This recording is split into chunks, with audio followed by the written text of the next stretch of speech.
Siddaramaiah out, DKShi master plan. 2028ಕ್ಕೆ ಹೊಸ ತಂತ್ರ, high command big game. DKShi chess ಆಟ, ಸಿದ್ದರಾಮಯ್ಯ ಸೈಲೆಂಟ್. ಕರ್ನಾಟಕ ರಾಜಕೀಯದಲ್ಲಿ ಪ್ರತಿದಿನವೂ ಒಂದಲ್ಲ ಒಂದು ಇಂಟ್ರೆಸ್ಟಿಂಗ್ ಟ್ವಿಸ್ಟ್ ಸಿಗುತ್ತಲೇ ಇರುತ್ತೆ. ಅದರಲ್ಲೂ ಈ ವಾರದ ಆರಂಭದಲ್ಲಿ ಮುಖ್ಯಮಂತ್ರಿ ಡಿ.ಕೆ. ಶಿವಕುಮಾರ್ ಅವರು ವಿಧಾನಸಭೆಯಲ್ಲಿ ಮಾಡಿದ ತಮ್ಮ ಚೊಚ್ಚಲ ಭಾಷಣದ ಒಂದು ಸಾಲು ಇಡೀ ರಾಜ್ಯದ ಗಮನ ಸೆಳೆದಿದೆ. ನಾನು ಫುಟ್ಬಾಲ್ ಆಟಗಾರನಲ್ಲ, ನಾನು ಚೆಸ್ ಆಟಗಾರ. 2028ರ ವಿಧಾನಸಭಾ ಚುನಾವಣೆಯನ್ನ ಹೇಗೆ ಎದುರಿಸಬೇಕು ಎಂಬುದು ನನಗೆ ಗೊತ್ತಿದೆ ಅಂತ ಡಿ.ಕೆ.ಶಿ ತಮ್ಮದೇ ಶೈಲಿಯಲ್ಲಿ ಹೇಳಿದ್ದಾರೆ. ಫುಟ್ಬಾಲ್ ಮತ್ತು ಚೆಸ್ ಎರಡರಲ್ಲೂ ಎದುರಾಳಿಯ ನಡೆಗಳನ್ನು ಗ್ರಹಿಸಿ ಮೈದಾನ ಅಥವಾ ಬೋರ್ಡ್ ನಿಯಂತ್ರಣ ಸಾಧಿಸುವುದು ಮುಖ್ಯವೇ. ಆದ್ರೆ ಡಿ.ಕೆ. ಶಿವಕುಮಾರ್ ಈ ವ್ಯತ್ಯಾಸದ ಮೂಲಕ ಹೈಕಮಾಂಡ್ಗೆ ಮತ್ತು ತಮ್ಮ ವಿರೋಧಿಗಳಿಗೆ ಏನ್ ಸಂದೇಶ ನೀಡಲು ಹೊರಟಿದ್ದಾರೆ?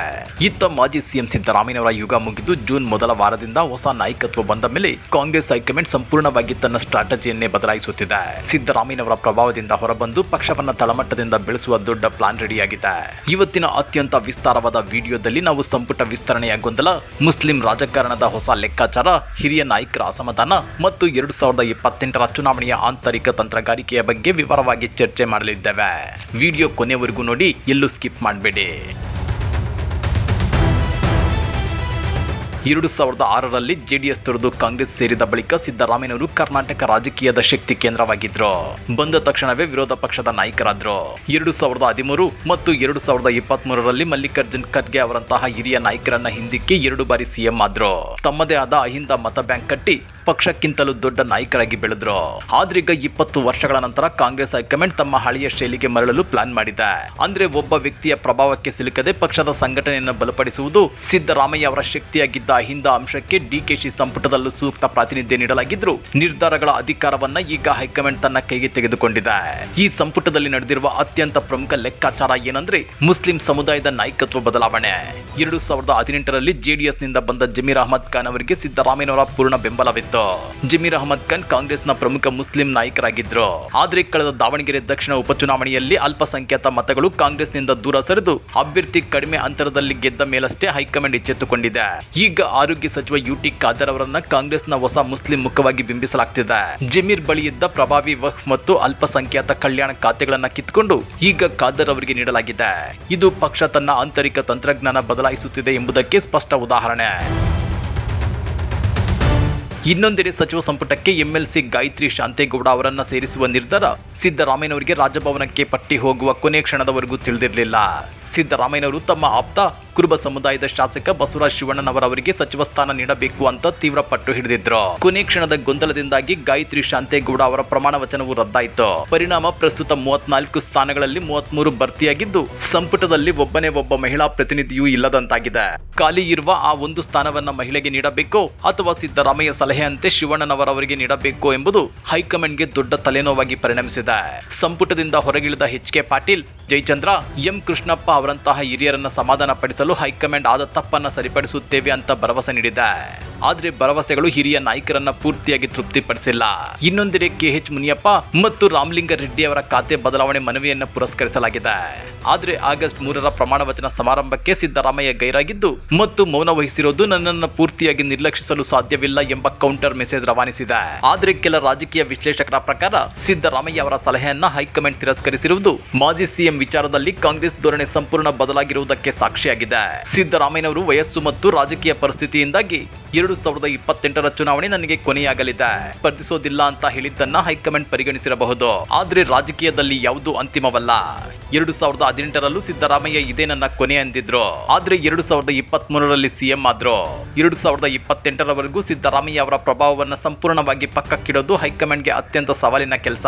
ಸ್ನೇಹಿತರೆ, ನಾವು ಈವರೆಗೆ ಚರ್ಚಿಸಿದ ವಿಷಯಗಳಿಗಿಂತ ಅತ್ಯಂತ ಗಂಭೀರವಾದ ಮತ್ತೊಂದು ಮಗ್ಗಲನ್ನ ಈಗ ತೆರೆದಿಡಬೇಕಾಗಿದೆ.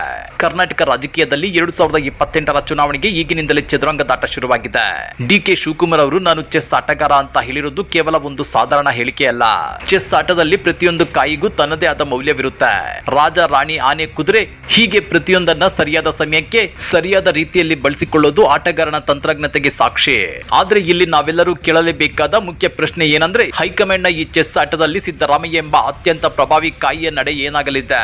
ಕಳೆದ 2 ದಶಕಗಳಲ್ಲಿ ಕಾಂಗ್ರೆಸ್ ಪಕ್ಷವು ಕರ್ನಾಟಕದಲ್ಲಿ ಚುನಾವಣೆಗಳನ್ನು ಎದುರಿಸಿದ್ದು ಸಿದ್ದರಾಮಯ್ಯನವರ ಮಾಸ್ ಅಪೀಲ್ ಮತ್ತು ಅಹಿಂದ ಸಮೀಕರಣದ ಬಲದಿಂದ.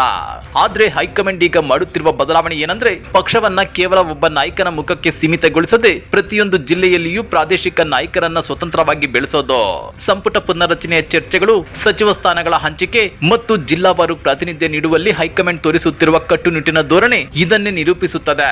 ಪಕ್ಷಕ್ಕಿಂತ ನಾಯಕ ದೊಡ್ಡವನಾಗಬಾರದು, ಬದಲಿಗೆ ತಳಮಟ್ಟದ ಸಂಘಟನೆಯೇ ಪಕ್ಷವನ್ನ 2028ರ ಚುನಾವಣೆಯಲ್ಲಿ ದಡೆಗೆ ತಲುಪಿಸಬೇಕು ಅನ್ನೋದು ಹೈಕಮಾಂಡ್ನ ದೀರ್ಘಕಾಲೀನ ಆಲೋಚನೆಯಾಗಿದೆ. ಆದರೆ ಪ್ರಾದೇಶಿಕ ಮಟ್ಟದಲ್ಲಿ ಸಿದ್ದರಾಮಯ್ಯ ಅವರಷ್ಟು ಪ್ರಭಾವ ಹೊಂದಿರುವ ಮತ್ತೊಬ್ಬ ಜನನಾಯಕ ತಕ್ಷಣಕ್ಕೆ ಕಾಂಗ್ರೆಸ್ಗೆ ಸಿಗ್ತಾರಾ? ಇದೇ ಸದ್ಯಕ್ಕೆ ಉತ್ತರವಿಲ್ಲದ ದೊಡ್ಡ ಪ್ರಶ್ನೆ. ಸಿದ್ದರಾಮಯ್ಯ ಅವರನ್ನ ಪಕ್ಕಕ್ಕೆ ಸರಿಸಿ ಅಥವಾ ಅವರ ಪ್ರಭಾವವನ್ನ ತಗ್ಗಿಸಿ ಕಾಂಗ್ರೆಸ್ ಮುಂದೆ ಸಾಗುವುದು ಅಷ್ಟೊಂದು ಸುಲಭವೇ? ಕರ್ನಾಟಕದಲ್ಲಿ 50%ಕ್ಕೂ ಹೆಚ್ಚು ಇರುವ ಅಲ್ಪಸಂಖ್ಯಾತರು, ಹಿಂದುಳಿದ ವರ್ಗಗಳು ಮತ್ತು ದಲಿತರ ಗಟ್ಟಿ ಬೆಂಬಲ ಸಿದ್ದರಾಮಯ್ಯನವರ ಬೆನ್ನಿಗಿದೆ. ಸಿದ್ದರಾಮಯ್ಯ ಅವರನ್ನ ನಿರ್ಲಕ್ಷಿಸಲಾಗ್ತಿದೆ ಅನ್ನೋ ಭಾವನೆ ಈ ಸಮುದಾಯಗಳಲ್ಲಿ ಮೂಡಿದ್ರೆ ಅದು ಮುಂಬರುವ ಚುನಾವಣೆಗಳಲ್ಲಿ ಕಾಂಗ್ರೆಸ್ಗೆ ದೊಡ್ಡ ಮಟ್ಟದ ಹೊಡೆತ ನೀಡಬಹುದು.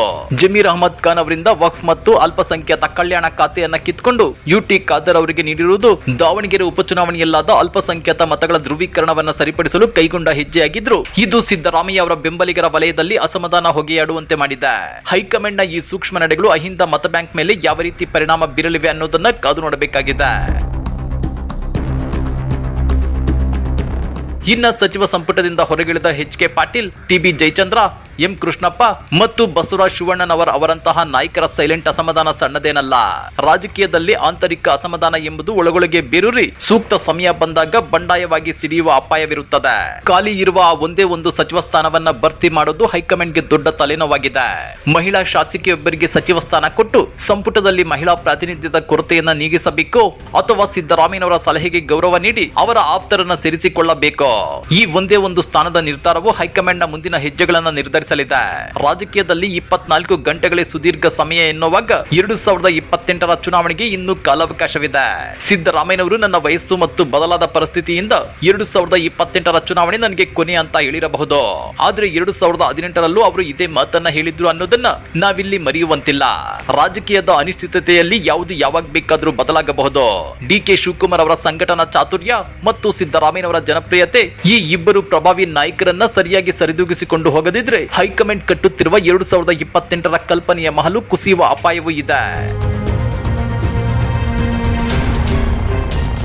ಸ್ನೇಹಿತರೆ, ಇವಿಷ್ಟನ್ನ ಒಟ್ಟಾರೆಯಾಗಿ ಗ್ರಹಿಸಿದಾಗ ನಮಗೆ ಸ್ಪಷ್ಟವಾಗುವುದು ಏನಂದ್ರೆ ಕರ್ನಾಟಕ ಕಾಂಗ್ರೆಸ್ನಲ್ಲಿ ಈಗ ನಡೆಯುತ್ತಿರುವುದು ಕೇವಲ ಸಚಿವ ಸಂಪುಟ ವಿಸ್ತರಣೆಯಲ್ಲ ಅಥವಾ ಕೆಲವೇ ಖಾತೆಗಳ ಬದಲಾವಣೆಯಲ್ಲ.